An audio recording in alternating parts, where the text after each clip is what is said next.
de leitor foi ali através dos almanaques farmacêuticos que meu pai recebia nas farmácias, que ele comprava os remédios. E os livros foram entrando lá em casa, como eu sou caçula, os livros foram entrando lá em casa a partir dos meus irmãos mais velhos. Meu irmão mais velho, ele é 6 anos de diferença de mim, e quando ele entrou na escola, ele recebeu na escola um livro que se chama Meu Coração, da Adelaide Lisboa de Oliveira. O livro está na minha memória afetiva. Era um livro que tinha uma capa amarela, com um menino sentado, com um livro do lado e um cachorrinho no colo. E nesse livro haviam poemas de autores que hoje são dos meus prediletos, né? Manuel Bandeira, Henriqueta Lisboa, Vinícius de Moraes, Carlos Drummond de Andrade, e também fábulas, as fábulas de Êxopo, histórias lá do Pedro Malas Artes. Esse foi o meu início ali, de encontro, né, com a literatura.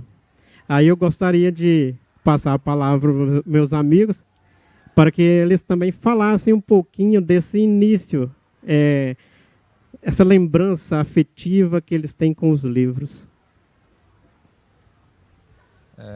Boa tarde a todos, né, primeiramente. Gostaria de agradecer a participação de todos aqui nessa tarde de domingo, né, nesse festival que está muito bem organizado, muito bonito. E, assim, caminhos para se formar novos leitores, né, que é o tema de nosso bate-papo. Então, assim, nada melhor do que a gente falar de nós mesmos, né, de nosso caminho percorrido, de como chegamos a sermos escritores, né? Primeiramente, o escritor, ele é um leitor. Então, eu também vim de família muito humilde, né? Na minha casa não tinha muitos livros, mas eu tive um incentivo muito grande da minha mãe, né? Que sempre incentivou a mim e as minhas 2 irmãs que a gente deveria, sim, através do estudo, conseguir alguma coisa na vida. E que a única coisa que ninguém pode tirar do ser humano é o estudo, né? A melhor herança, e foi essa herança que ela deixou, que ninguém pode tirar da pessoa, é o conhecimento. Então, assim, eu acho que, inicialmente, né, como criança, o meu maior incentivo foi esse, né, da minha mãe, que, apesar dela também não ter tido oportunidade de estudo, ela incentivou muito a gente nesse sentido. E eu comecei, então, a ler muito fábulas, historinhas em quadrinhos, né, quando tinha oportunidade. Né, quando, às vezes, sobrava algum dinheirinho, a minha mãe ia lá e comprava alguma historinha para mim. E eu continuei nesse caminho de leitor. Né, me levava sempre na biblioteca, né, Biblioteca Municipal de Araxá, que presta um grande serviço para a sociedade, que quem não tem recursos para comprar livros pode ir até a biblioteca e fazer o uso de lá. Então, começou assim. Eu comecei lendo fábulas, né? Depois, já na adolescência, me interessei mais por poesia também, né?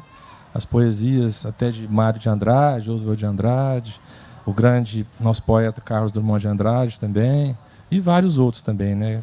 Que fizeram parte aí da minha formação como leitor e, posteriormente, escritor, né? E na fase de adolescência, com aquela explosão de hormônios, de sentimentos, né, de revolta, eu comecei, então, a escrever poesias, né? Ali naquelas páginas dos cadernos que terminava o ano letivo e sobrava, eu aproveitava aquelas folhas para escrever poesias. Escrevia poesias, indagações, e durante muito tempo, esse período da adolescência, a escrita, o papel e a caneta foram os meus melhores amigos. Ali eu falava minhas confidências e pensava, refletia sobre a vida. E aí formou-se, então, o escritor Eduardo Jacob, através desse momento.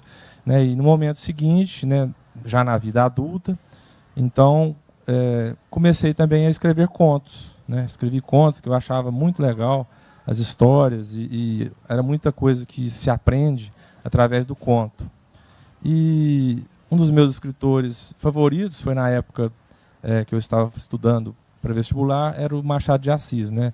Eu li praticamente todos os livros dele, reli, gosto muito, né, da literatura dele. Mas posteriormente, quando eu estava fazendo faculdade de engenharia, eu também gosto muito dessa área de exatas, né? E quando teve um projeto lá de uma feira de ciências, chamava Projeto Ponte de Macarrão. Não sei se alguém já até ouviu falar. É um projeto que tem as regras e com 1 quilo de macarrão tem que se fazer uma ponte, né, uma estrutura de ponte que resista a maior quantidade de peso possível. E eu me dediquei muito a esse projeto e acabei até conseguindo gerar um método de cálculo diferente. E na época que esse concurso foi feito, eu bati o recorde 2 vezes aqui de Araxá, né? E na segunda vez que eu fui fazer, eu tive muita procura, muita gente me procurava, querendo participar do meu grupo, querendo que eu colocasse o nome no grupo, porque eu tinha já desenvolvido a técnica, tinha o know-how daquele projeto, né? Aí eu pensei, não, já que eu tenho poderia ajudar as pessoas nesse sentido, porque até então nunca tinha visto um livro que mostrasse pelo menos o caminho de fazer um projeto de estrutura desse porte. Então fiz também um livro de cálculos, né? Esse cálculo que eu desenvolvi foi inteiramente desenvolvido por mim. Então fiz esse livro também. Eu tenho um livro, além de livros de poesias, de contos, de fábulas também, né? Vou contar a história das fábulas, mas tem esse livro também de cálculos também, né? Que minha formação, né? Esqueci de falar a minha apresentação, eu sou formado em engenharia civil, em administração de empresas e em química também. Mas trabalho como metalúrgico já há 25 anos, né, aqui em Araxá. Então continuando, né, eu fiz esse livro de engenharia e posteriormente, então, eu me casei, né, e tive meu primeiro filho, meu primeiro e único filho, né, e através dessa história de ser pai, né, fiquei muito feliz, né, sempre foi um grande sonho. Além de ler historinhas que eu já sabia de cor e algumas que eu lia de fábulas, eu pensei, por que não eu também não fazer histórias que venham a incrementar e a participar do crescimento do meu filho? Então resolvi fazer meu primeiro livro de fábulas, né, que foi esse aqui, ó, Fábulas, o Valor de Cada Um.